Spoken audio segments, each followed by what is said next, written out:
Lise y présente L'Axe du Loup. De la Sibérie à l'Inde, sur les pas des évadés du Goulag. De Sylvain Tesson. Lu par Damien Viteka.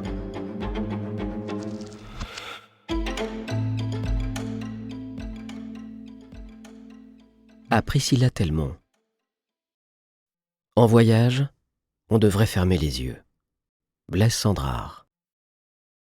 Que ma patrie soit la Russie est une des grandes et mystérieuses certitudes dont je vis. Rainer Maria Rilke. Les pendus sont pendus, mais le bagne, c'est horrible. Pouchkine. Chapitre 1. Paris-Berlin-Yakoutsk.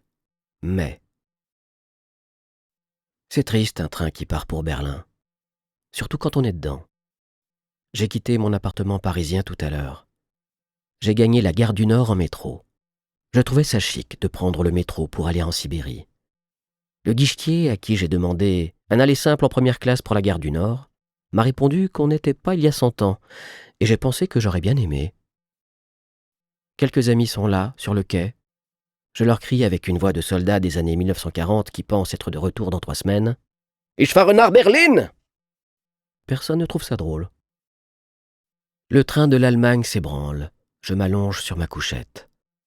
Je pioche au hasard dans le gros sac de livres que j'ai pris soin d'emplir jusqu'à la gueule, de la brièveté de la vie, Sénèque. Je suis superstitieux avec le titre des livres. Je ne l'ouvre pas, je m'endors, et le matin, c'est Berlin. Quiconque possède quelques heures à Berlin doit aller visiter le musée du mur. J'y passe l'après-midi avant d'attraper le train de Moscou. Il y a une salle consacrée aux évasions. Pour passer à l'ouest, des gens se sont cachés sous des moteurs de voitures, dans des valises ou des rouleaux de câbles, dans des cabas ou sous des uniformes soviétiques. Un père de famille a fait glisser son fils le long d'un câble tendu de l'autre côté de la démarcation. Une famille a passé des années à confectionner une montgolfière dans sa cuisine. Un nageur a traversé la Baltique avec un propulseur sous-marin de sa fabrication. Une mère a jeté son bébé par-dessus le mur. Des complices avaient placé un matelas préalablement. Beaucoup ont sauté d'immeubles de plusieurs étages qui donnaient directement sur la frontière. D'autres ont creusé des tunnels de 150 mètres étayés par des criques de voitures. On se croirait au concours Lépine de la liberté.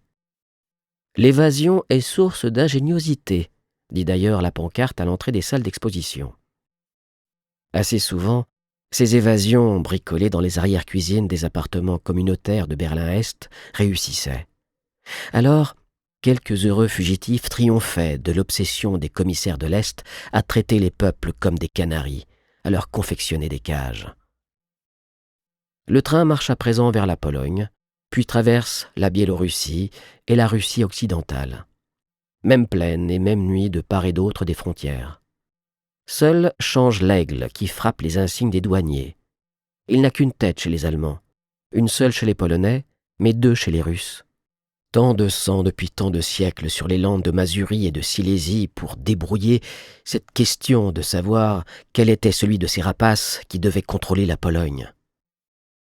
À Moscou, je reste le temps de faire 2 choses. D'abord, me recueillir devant la statue de Vladimir Vyssotsky, le poète qui chantait la liberté avec de la limaille de fer dans le gosier, et ensuite manger 2 kilos de caviar arrosé à la bière Baltica numéro 3 chez Jacques von Polir, mon ami, qui, en son temps, s'enfuit à travers l'Eurasie à bord d'une Lada Niva, laquelle n'aurait normalement pas dû être capable de dépasser la Franche-Comté. De nouveau, le train à destination de Nierungri, Sibérie. Le trajet dure 1 semaine, via Novosibirsk. Je reste couché dans ma cabine, la majeure partie de la journée. Par la fenêtre, je regarde défiler les bouleaux. Ils sont le signal d'alerte du début des terres slaves.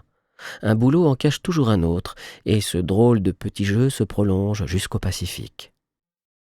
Le transsibérien, ce sont 2 rails parallèles posés devant soi sur des milliers de kilomètres par décision du tsar, à une époque où rien ne justifiait qu'on fît un détour pour contourner une isba ou un village qui se serait trouvé sur le tracé.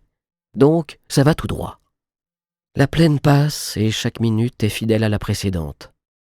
Von Paulus, un jour que son... Nous espérons que vous avez apprécié cet aperçu. Pour continuer à écouter ce livre audio sur Google Play Livres, utilisez le lien dans la description de la vidéo.